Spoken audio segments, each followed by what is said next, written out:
For me, music is like the ultimate display of the First Amendment and freedom of speech. So even though there's artists out there that I might not agree with their message, I've always supported their right to have that message.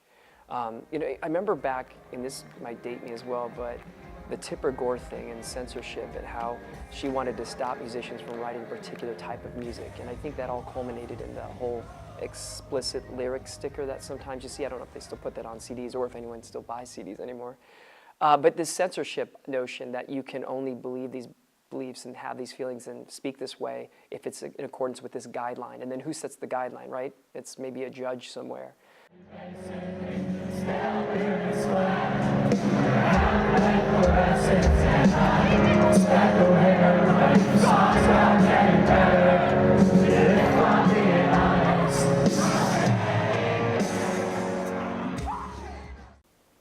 Music is community, in a sense. You know, I mean, think of how young people today are categorized specifically by their music. You know, they call it the hip-hop generation. I mean, they don't call it the, you know, I don't even know what to say, you know, the sneaker Air Jordan generation. They call it the hip-hop generation. It's out there, it's out there, it's out there. I let the wind rush through my hair. I let my socks get wet, I don't care. I love you now.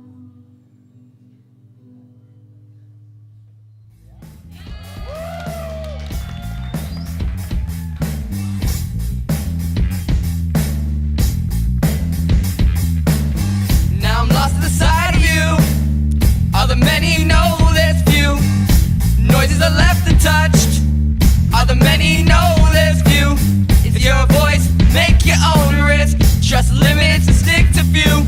If you're a voice, make your own risk. Trust limited to stick to few. Go!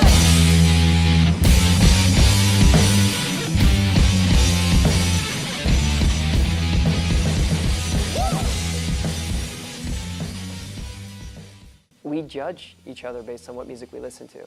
But the beautiful thing about music is it is for all of us. And the right to make music and the type of music we make is something that all of us have that freedom to do. So I think when you look at a society, you can gauge the tolerance of that society and its true freedom based on the censorship to its music. How has music changed the world? I think the big examples are the ways that music has allowed people to express themselves in ways that they've been limited before. I'm thinking of like oppressed populations that are able to break through, you know, not just music but the arts. That people whose voices are limited from other sources of communication, people who couldn't be on TV could still have a hit record. People who couldn't get their voices in newspapers could be recorded by historians trying to catalog folk music. And it's also been a way for generations to view themselves, to define themselves. You know, this might sound corny, but I don't know that it kind of chooses you sort of thing. Because I was thinking back now to a bunch of other 14 and 15-year-old friends I had at the time, and you either were interested in it or you weren't, you know, and I was just always interested in it, always writing. Forgive me, I'm trying to find my calling, I'm calling at night. I don't need to be a bother, but have you seen this girl? She's been running through my dreams, and it's driving me crazy.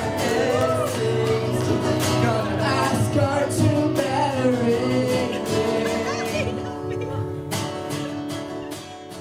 So my advice for people who want to make music is there's no such thing as a musician or not a musician. It's just the difference is, do you make music? And it's so easy today to just start.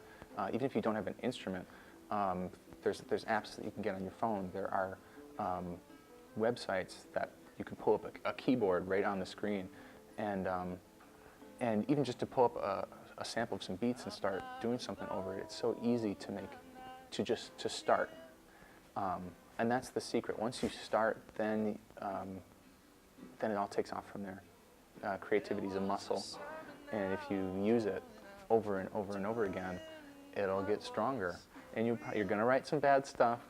You're going to write some stuff that you're going to look back on and cringe, guaranteed. But those things have to happen before you can write something that you can look back on 10 years later and think, I was onto something.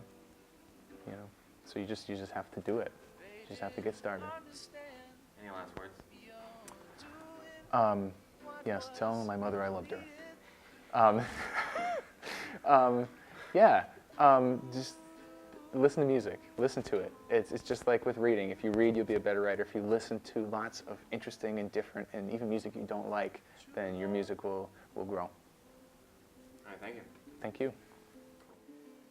Wow, yeah, music certainly defines not only communities, but I think generations of people. You know, I think back to like the music I was forced to listen to, and glad that I was, my dad's stuff when I was younger, and how like him and his friends are super defined by it. Even earlier this year, like seeing the sad news of David Bowie and Glenn Frey, you know, passing away. And I think of like my genre, I grew up listening to a lot of grunge stuff, a lot of Nirvana stuff. My dad couldn't understand that. And a lot of kids today can't understand that. I mean, it really does define like a sentiment in society. So, and there were people out there who could not understand Nirvana, but for me, that really defined that part in my life. And it's just, you know, you look at a group of people and you don't know who's going to be reached by that kind of music, but the people who are have this kind of unspoken identity amongst themselves. Like a lot of us did. And it wasn't, you know, some of it was we were wearing flannels, but not everyone was. And it was really like a sense of this band really kind of defines a moment. The biggest piece of advice is don't try to copy anyone else out there. Don't do it. Sometimes you might write a song that kind of maybe sounds like this or sounds like that. The best thing you can do as a musician is listen to everything, be open-minded, but write from a gut feeling, not from a template that's already there. Because if you write from a template, it's what you're going to end up with. You're going to sound like that template, that cookie cutter, that band that's already there. And that might be your sound. Be who you are as an artist. So many bands try to be someone else because I heard it on the radio or this sounded cool. You know, I remember being younger and we were always intimidated because we hear polished recordings on the radio. We hear polished recordings on TV. And so many bands are like, I'm not as good as these people, but look how good they sound. Yeah, they've been edited. Be yourself, make your own sound. Now, an attorney, a very famous attorney once told me there's 2 ways to make it in this industry. Do what everyone else is doing and just do it better than them. Or be yourself and do that really well. And I think being yourself is the thing. It's a big question. I don't know. Broadly, music helps people have a voice, and specifically it helps individuals find themselves. Like I love you, Abeline. Why can't you be mine? Oh, now, Abeline. Why can't you be mine? I want you to come back to me and say you'll be true. I've never met a girl quite like you. No other girl just won't do. I try to find a way